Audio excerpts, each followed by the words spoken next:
네, 여러분 안녕하세요. 뉴스입니다. 김건희 특검과 이상면 파면을 요구하며 무도한 윤석열 정권을 향해 민주당 의원들이 어제 밤부터 계속해서 국회 로턴도홀에서 농성을 이어가고 있습니다. 철험의 의원들을 중심으로 해서 다수의 의원과 그리고 무소속 의원들까지도 합세를 해서 자리를 함께 해주고 계십니다. 그 중에서 무소속의 민영배 의원이 이런 발언을 했습니다. 여기 있는 의원들과 감옥 생활 해가면서 고생하며 독재 정권과 싸워봤는데 검사 독재 정권하고는 처음 싸워보는 것이다. 그런데 하는 짓을 보면 그때보다 더하는 것 같다라는 게 농성 참석하시는 의원님들의 보편적인 생각이다. 그때보다 더한 것 같다. 왜 더하냐면 그때는 하는 짓이 눈에 딱딱 보인다. 그런데 이건 묘하게 법치주의라는 틀을 쓰고 나오니까 일반 국민들이 보기에는 아니 법을 안 지키는 사람들이니까 저러는 거 아냐 라는 착각을 하게 만든다 해서 이 싸움이 되게 어려운 싸움이다. 그래서 민주당도 조금은 늦은 감도 있는데 그래도 시작을 했으니까 이 농성을 계기로 해서 아마도 민주당이 꽤 크게 바뀔 것 같다라는 말을 했습니다. 그렇습니다. 윤석열 정권이 들어서기 전부터 검사 출신이 정권을 잡으면 어떠한 일들이 벌어질지 충분히 예상이 되었던 일들이지만 현실을 지켜보니 예상했던 그 이상보다 훨씬 더 그 심각성이 이루 말할 수 없을 지경이지요. 법을 다루는 자들과 싸운다는 거 총칼을 든 자들과 싸우는 것보다 수십 수백 배는 힘든 일이 될 수 있습니다. 그러나 어려운 난관을 이겨내면 얻는 것 역시도 수십 수백 배의 가치가 될 수 있다는 점에서 우리 국민은 반드시 이겨내고 승리할 것이다. 그렇게 생각을 합니다. 지금 시민들은 윤석열 정권에서 떠넘긴 난방비 폭탄으로 해서 분노가 폭발 직전입니다. 그런데 고작 내놓은 대책은 취약계층에 대한 에너지 바우처를 조금 인상해 주는 것, 요금 할인 조금 해주는 것, 이 정도의 대책을 대책이라고 내놓고 있습니다. 그렇다면 그 돈, 과연 윤석열 정부가 취약계층들에게 정말 지원을 해주는 것일까요? 오늘 민주당의 정책회의에서 김성환 의원이 한 발언을 한번 들어보시죠. 경제와 민생이 모두 비상인데 국민의힘은 여전히 남 탓, 전 정부 탓만 하고 있습니다. 심지어 김기현 의원의 남진, 김연경 꽃다발 사건처럼 거짓말까지 하고 있습니다. 지금 길거리에는 정부 여당이 277만 가구 난방비를 지원했다고 하는 현수막이 걸려 있습니다. 그런데 진실은 이렇습니다. 아마 277만 가구의 계산은 에너지 바우처 대상 117만 가구에 가스 할인 요금 대상 160만 가구를 단순하게 더한 모양입니다. 그런데 그 중에 98만 가구는 중복 가구입니다. 그래서 실제 지원 대상은 179만 가구입니다. 이를 몰랐다면 무능한 것이고 알았다면 국민을 속인 것입니다. 지금이라도 국민의힘은 당장 현수막을 교체하시기 바랍니다. 특히 3천억 원에 달하는 가스요금 할인은 고스란히 한국가스공사의 부채로 누적되게 되어 있습니다. 이 부채는 결국 국민이 갚아야 됩니다. 더 나쁜 정책입니다. 난방비와 전기력 폭탄은 자영업자와 소상공인 등 중산서민층에게 더 큰 피해를 주고 있습니다. 어제 민주당 소속 파주시장은 파주시 전 가구에게 20만 원씩의 지역화폐로 에너지 물가 지원금을 주겠다고 했습니다.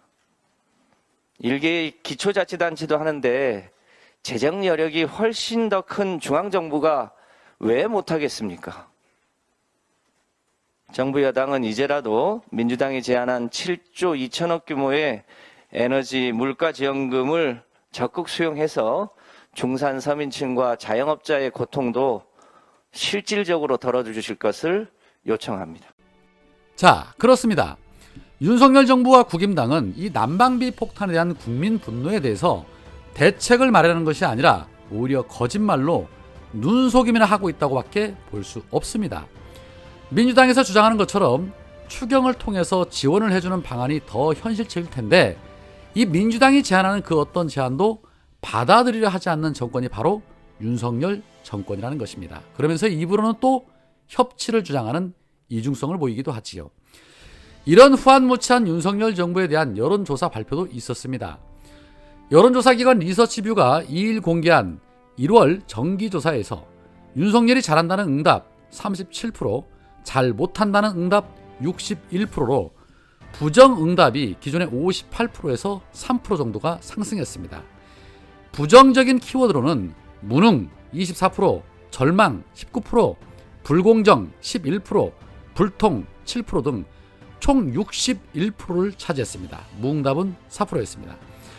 특히 문재인 정부와 윤석열 정부를 비교하는 질문에 윤석열이 더 잘하고 있다는 응답 38%인 반면 문재인 정부가 더 잘했다라는 응답이 53%였습니다. 집권 1년도 안 된 윤석열보다 문재인 정부가 훨씬 더 잘했다고 평가하는 국민이 압도적으로 높다는 것을 확인할 수 있습니다. 얼마나 지질이 못하면 전 정부보다도 못하냐라는 평가를 받겠습니까? 그러니 앞으로 남은 임기 기대할 것도 없는 것이죠. 그리고 제 아무리 언론을 동원해서 예쁘게 포장을 한다 해도 진실을 감출 수는 없는 법입니다. 자, 정당 지도에서는 민주당이 46%, 국민의힘이 37%, 정의당이 3% 순이었습니다. 윤석열의 지지율과 국민의힘 지지율이 거의 비슷하다는 걸 알 수가 있죠. 자, 그렇다면 국민의힘을 지지하지 않는 민주당 지지층과 중도층은 지금 윤석열과 여당이 국정 운영을 못하고 있다고 평가하는 것이기 때문에 민주당이 조금만 더 야당다운 면모를 보여준다라면 차기 총선은 압도적으로 승리할 수 있다는 결과가 나오는 것입니다. 이제 본격적으로 장외 투쟁을 시작으로 해서 김건희 특검 그리고 이상민 탄핵 등을 조속하게 마무리 짓는다라면 총선 승리뿐만 아니라 정권 심판까지도 충분히 가능하지 않을까 하는 긍정적인 기대를 갖게 할 수 있는 듯합니다. 기대가 현실이 되게 하기 위해서는 우리 모두가 함께 뭉쳐야겠지요.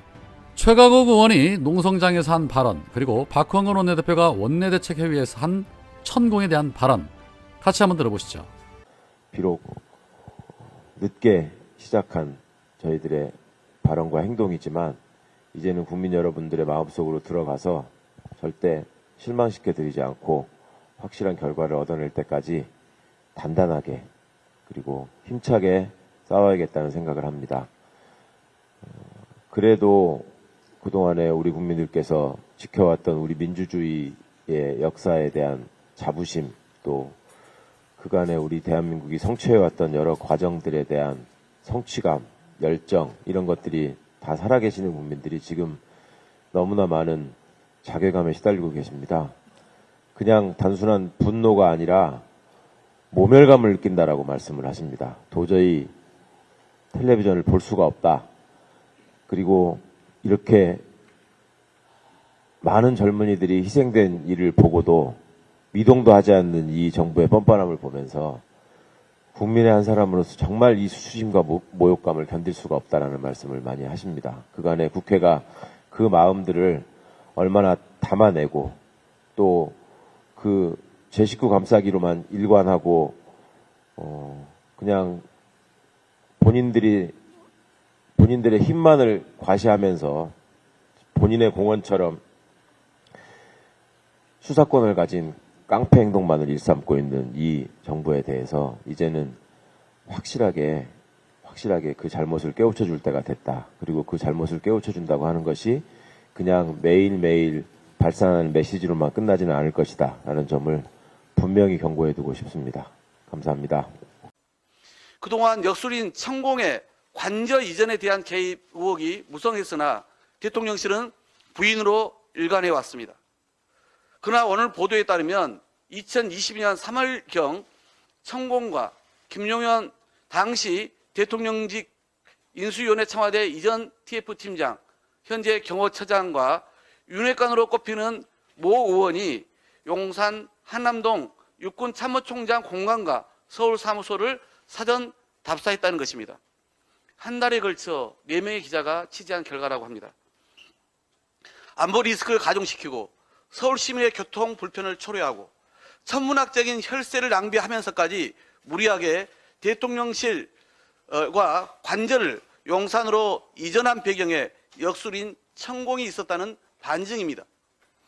민주당은 국회 국방위원회와 운영위를 소집해 역술인 천공의 국정 개입을 낱낱이 밝히고 이를 방치하고 감춰온 대통령실 등 정부 관계자의 책임을 물을 것입니다.